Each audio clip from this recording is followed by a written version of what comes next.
system for growing strawberries and possibly a few herbs. I'm gonna test this out. I have one by the fence, but I grow succulents there because it doesn't get a whole lot of sunlight.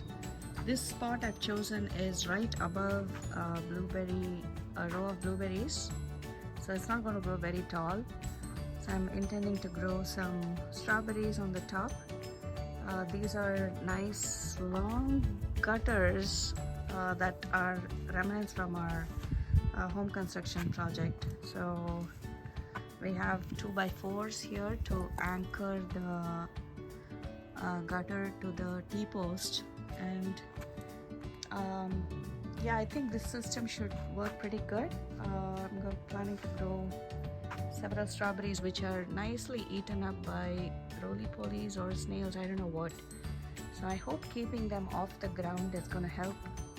I'll be running a drip line from this area here, from this system here.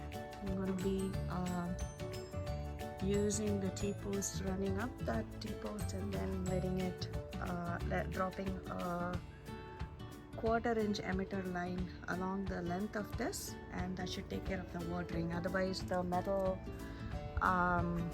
gutter system could get pretty hot and the roots will burn.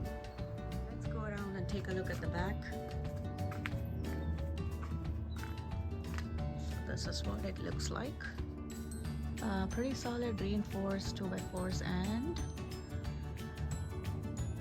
2x2s. I don't think this is going anywhere. We initially thought of putting a 2x6, but we didn't have any handy.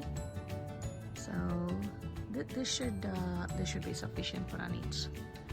So I plan to add one more level up here on the top rack, and it will be facing outwards towards the trees.